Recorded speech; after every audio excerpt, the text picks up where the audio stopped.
With the way that my current form has been going on YouTube, and the fact that it's 9 o'clock at night and I don't like to drink caffeine before I go to bed. Last time you saw me I was drinking beer. Now I'm turning to cider because it's what I've got in the fridge. Because I am just drowning away my sorrows. But the teabag episode will come up soon. That sounded wrong. In a parallel universe, West Ham United decided that Slaven Bilic wasn't the right man to lead West Ham to glory at the London Stadium. Instead, they chose this man. Hi there, my name is JNO. What's up guys, and welcome to the West Ham world, where today we play our first game in the knockout stages of the Champions League, and then we also have a game against London rivals QPR in this episode, hopefully trying to establish ourselves back as one of the top teams in England, because unfortunately we have dropped down the table quite significantly when the likes of Watford and Bournemouth, as well as Newcastle, a lot of teams have played their games in hand and have jumped past us. If we look at the table, you can see we're smack bang in the middle. We are unfortunately 10th on 39 points. Now if we get 5 points that the teams above us don't get, we would be back in 5th. So we're not too far behind them, but we have significantly dropped in our ranking in the league. And the reason for that is we've only picked up 2 wins since you were last with us. One of those was against Sunderland, who we should really be beating. The other was the replay in the FA Cup. But since then, we have managed to draw or lose 5 games. Some of those teams are doing quite well for themselves, teams like Arsenal and Bournemouth and Watford. But the other teams, Sheffield Wednesday, Swansea, we should have really picked up the 3 points. And if we had, we'd still be sitting in the top 5. So today, we want to carry on in the Champions League, but it's also a very important game because it's against QPR. And QPR at 11th, just below us. We need to pick up that victory to start establishing ourselves again. Okay, so we are going into this game. We're not going to change the formation just yet because it is the middle of the season, and I'd like to try not to do that. I know I'm doing it in the AFC Wimbledon Return to Glory, but I'm desperate in that. At the moment, 10th is still mid-table, so we're not that far behind, so I'm sticking with it, and I'm hoping that the return of a couple of players is going to change our fortunes. We have Rajkovic in goal, we have Gibbs and Iorfa as the wing-backs, we have Riedewald and Keane as the centre-backs, we have Van Ginkel back with Tolisso and Will Hughes, we then have Samuelson behind Berahino, who's back, and Egerstein. And of course, AS Monaco have a very decent side. We have been trying to get Lima, but he just cost way too much. Berardi was also someone we were interested in the January transfer window, and I think that's it from this side that I was actually looking at to buy. We have bought Luan, but he played for Porto in the Champions League, so we can't play him in the Champions. That is the player we ended up with. We looked at the likes of Martial, Lima, Horta, and I believe Goretzka. I probably said that one wrong, but those were the big players we were looking at. We also looked at some big defenders like Laporte, Nicolas Saul, trying to improve our defence, but Luan is the one player we managed to get that I feel improves our side. We just can't play him in the Champions League, which is unfortunate. Also, we have upped our production values just slightly. Now we've got a bit more space. It meant I could go and get myself something that should hopefully improve the audio, and I hope I don't reposition this too badly, but as you can see, I now have a boom stand, so the audio should hopefully be better. I say that now, I've probably ruined it by moving my boom stand. Anyway, the team talk has gone well, let's get into the game, and while the game kicks off, just a little bit of news, random news that just wound me up today. Primark have got in trouble with customers because they have recently released a t-shirt that is Walking Dead themed, that has a baseball bat with barbed wire around it, which if you watch Walking Dead, that baseball bat is Negan's, and the quote on the t-shirt said, "Eeny, meeny, miny, mo." Now if you watch Walking Dead, you understand what that means. If you don't, apparently that t-shirt is racist, because if you carry on that rhyme in a certain way, and I'm not going to do it on the channel, it does use a certain word that is very racist. or at least is very racist if you want to get offended by it. Me personally, I don't get offended by the word because I believe it is just a word, and context is important in how you use any word. You could say something very nice to me, but if you said it aggressively, I'm not going to be very happy. Why it's wound me up is just the PC culture today just gets on my nerves. It's just too much. Don't get me wrong, I understand you have to have a certain level of political correctness. You have to have health and safety. You have to try and understand how other people will feel when you say certain things. Thank God Diego Costa missed that. But just sometimes it's just too much. Just chill out. Why take life so seriously? It's a T-shirt. If you knew what that T-shirt was about, you'd understand that it's just about a character who likes to hit people in the head with a baseball bat. And I don't really think I've ruined anything because I haven't said who he killed. So any Walking Dead fans, I'm not going to say anything else about that if you haven't got that far in. But yeah, that just wound me up. And it looks like it was a good thing I had something to talk about because that first half looked pretty poor. Look, I wanted to go out there and win games. How were the stats actually looking? 6-4, 1 on target, 1 on target. They had the clear-cut chance, we had a half chance, 2 long shots each. So it's pretty equal, and this is Monaco we are playing. So, although the highlights, wow, Matinho.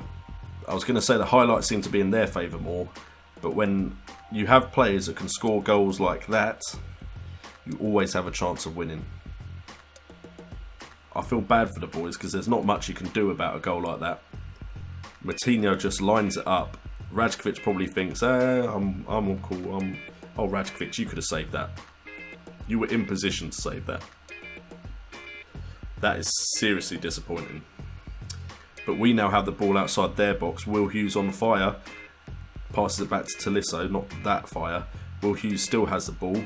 Gets fouled by Alex Song. Is that a red? Is that a highlight because it's a red? And is that Alex Song? Has Alex Song gone to he has gone to Monaco and he's been sent off. So hopefully, with a little... No, that's not what we wanted to do. With a little team talk, we will say push forward.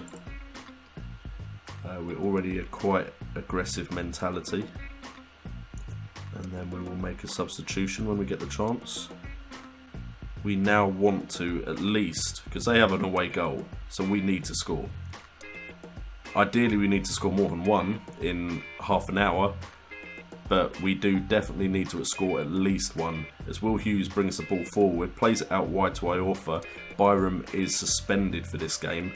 Iorfa passes it to Van Ginkel. Great ball there. Van Ginkel runs into the box, shoots, scores. Van Ginkel is back. Van Ginkel is scoring. Van Ginkel is seriously good in this game. Bring him in. He's got a great personality, so he's a great shooter.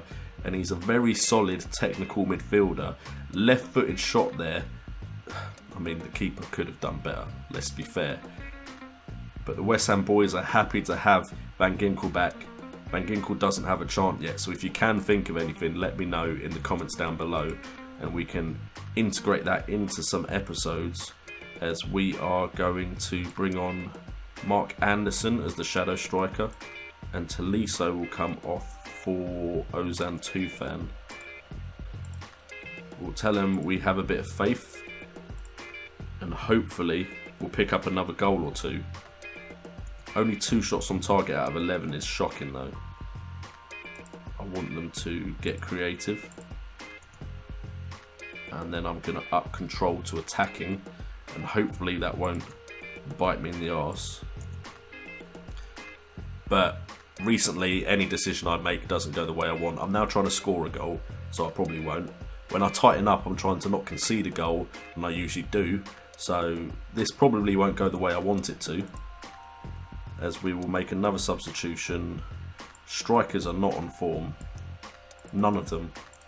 I thought Berahino coming back might be that little catalyst I needed, but he's not come back firing just yet. He has had a serious injury which he's just come back from, so we can't expect him to hit the ground running really with the type of injury he had. There's a minute left to play here, so hopefully we can get the ball to Van Ginkel. Now Anderson has it. Anderson tries to play a long ball forward. Van Ginkel has it again. Anderson just play it to Hughes. Hughes is there. Hughes plays it out wide to Gibbs. Back to Van Ginkel. Back out wide to Gibbs. Get a good crossing, Gibbs. Egerstein. Hughes. Hughes, have a shot. Have a shot, Hughes. Will Hughes on fire. Your defence is terrified. I think it's midfield. I meant to say midfield, but still, I'm just excited. And the defence would have been terrified from that shot, as we have gone 2-1 up in this first leg. Makes me think maybe I should just ignore the QPR game and play the next leg against Monaco. I think that's a good idea. I mean, ideally, if I was streaming, you could tell me right now and I'd know what to do, but I'm going to make the decision to play the next Champions League game against Monaco. Hopefully we can pick up a victory and get some of that Champions League money. So guys, I lied. We are actually going to play the game against QPR, like I said at the beginning of the episode, because I feel like we can play the Monaco game in the next episode, and by doing that we should hopefully separate the point in the season that the West Ham world is at alongside AFC Wimbledon Return to Glory, because we're almost at the end of AFC Wimbledon Return to Glory season number 2. So I'd like to have a game in a position where I can play it while I go through pre-season on the other one. So we are going to play QPR, and then next episode of the West Ham World will come in against Brentford, because Brentford's a big game now on this FM universe, and then we'll play AS Monaco away. And by the way, did anyone watch Man City versus AS Monaco? I'm literally recording while it's on, and 5-3. Damn. Kind of wish I'd watched it, but never mind. But we'll get into this game now, and the lineup is Rajkovic in goal with Cresswell and Iorfa as the wing backs. We've got Riedewald and Oxford as the 2 defenders, Tillemans, Tolisso and Hughes as the 3-man midfield behind Davy Klaassen, Saido Berahino and Luan, who is debuting on the channel but not for West Ham. Now the reason we've gone with some of the players here is Luan, of course, is cup tied in the Champions League. Berahino needs the game time. Tillemans needs to develop as a player, and Van Ginkel seems so important that I want him rested and ready for that return leg against AS Monaco. Cresswell deserves the game time, and it's his 125th match for West Ham today. Oxford is a good developing defender, and Iorfa played so well in the Champions League. I'm going to see if he in defence is better than Byram. The only thing I'm worried about is that is a very defensive formation QPR are running, and we have beaten them 4 times in the last 4, so I'm worried we might slip up today. I'm a very nervous person when the news on the game tells me, "Are you beating them the last 4 times you played them?" It's like you're setting me up to fail. Okay, so we kick things off, and this is a chance for some players to establish themselves in the first team, some players to get their game time and match fitness up, and of course Will Hughes to set the world on fire again. And maybe even a cheeky Egerstein chant. Just maybe. Berahino's playing. Why would Egerstein get a chant unless I bring him on? Injury, Davy Klaassen, a bruised thigh. Hashtag early sub. Shall we go? We'll go Mark Anderson. And then I think Luan is naturally a better shadow striker than Mark Anderson will be. Yeah, I think that's probably a lot higher than Mark Anderson gets at shadow striker position. So here we go. Early substitution, taking Klaassen off because we don't want to make the injury any worse than it already might be. Cresswell now throws it into Tolisso. Tillemans on the ball. Tillemans finds Hughes. Hughes can play it into Luan. Luan plays a nice ball out wide to Iorfa. Iorfa tries to cross it in, but the cross is blocked. And Munir, I don't know how to say that name, but he's now countering. He's got no support, or very little. He's played it back to Sherry. Sherry has tried a long ball across, but it goes to Cresswell. Cresswell has a nice ball forward there to number 36, but he doesn't play it. He plays it late, or Brighton intercepts. Cresswell, I'm giving you a chance. Tillemans now has the ball after I believe Tolisso won it. Berahino now running through on goal, skips past his man. Is Berahino back? Is this the Berahino that we had at the beginning of this season and I think at the tail end of the season before? I forgot when we brought him in now. But Berahino for us for a period of time was scoring loads of goals. Berahino now running through nicely and tucking that away in off the post. Please give me back that Berahino that couldn't do any wrong. We need him. We need to climb back up that table, so we need Berahino back. Tillemans now plays it. It goes to Anderson. Iorfa. I'm falling behind the play. Iorfa crosses it. No one's on the end of it, but Berahino picks it up. Cresswell can now play the ball into Tillemans. That is very unlucky for QPR. It comes off Hall and it goes in at the far corner. I'll take it though, I'll take it. Because I believe, no, I'm not jinxing it. You know what I was going to say. Because of what happened against Monaco and the fact that we won and now we're 2-0 up. You know what I was going to say, but I'm not saying it, I'm not jinxing it. Just carry on playing the game and we'll say it at the end of this game as Berahino's through again, straight at Smithies. I may have said it if we went 3-0 up. No, I probably still wouldn't have. So it seems like I may need to drink cider every time I play Football Manager.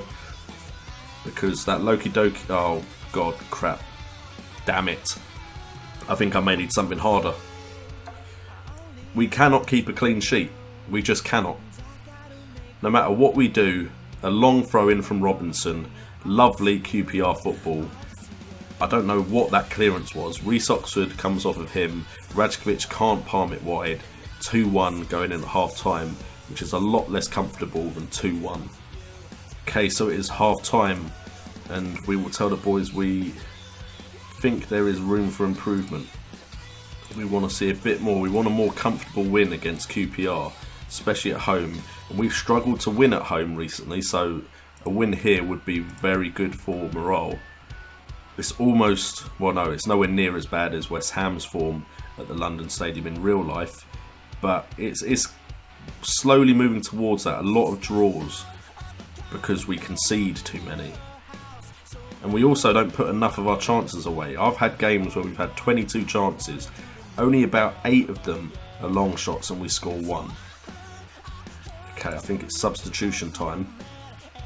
And I may try a little social experiment. I'm not going to actually try a social experiment. I just said those words for some strange reason. We'll bring on Van Ginkel because he's our hero. But what I'm going to try and do is I'm going to encourage them, and then later on in the game I am going to try and tell them to tighten up. Because last time I told the team to tighten up, we conceded. So I just want to see if it happens again. Actually, no, why would I want to see if it happens again when I'm winning 2-1? I'm going to do it though. I'm hoping this means we shut them out. Right, Cresswell now puts the ball into the box. Keane cannot win the header, but Tillemans picks it up. Tolisso now has it, plays it to Hughes. Hughes looks at Keane. Keane turns it to Anderson. Anderson shoots. It's a weak shot. It's a very weak shot. Put your laces behind it, son. Okay, Tolisso, someone win that. Cresswell, Tillemans. Tillemans has picked it up and just hoofs it out. Oh, because of an injury to Cresswell. Okay, and it's thrown back to us. I didn't know they did that anymore. I thought the referee had to call it now, but obviously Football Manager still have it in the game. Alright, Tillemans has the ball, plays a nice ball to Berahino, who dribbles inside. This is the Berahino I remember. It's not quite the shot I remember. Wow, I've just noticed Tottenham are 8 points clear of Man United with a game in hand. Spurs are doing well in this series. Okay, we should win. There's the full-time whistle. So we've won 2-1 twice, and we've actually won 2 games in one episode of Football Manager West Ham World Season 3. Now, if we could just do that on the next episode of AFC Wimbledon Return to Glory, I will be a very happy man. Anyway guys, thank you so much for tuning in as always. Finally, we have won 2 games in one episode on season number 3 of the West Ham World. So smash that thumbs up button because it's about damn time. Also subscribe if you're new to the channel. We're almost at 200 subscribers now. We're at 183 as of the time of recording this. So make sure to join the JNO Nation. I'm just going to throw that out there, see how it works. Also check out my Patreon. We do have a new Patreon, but I want to check if he's a JNO United fan, aka the FPL stuff I do, or a JNO FM fan, so I can shout him out on the right channel. So if you're watching this, let me know which channel that you're actually becoming a Patreon from. Other than that, I've been JNO, you guys have been awesome, we've won 2 games and I missed Manchester City versus AS Monaco 5-3. I think that went well.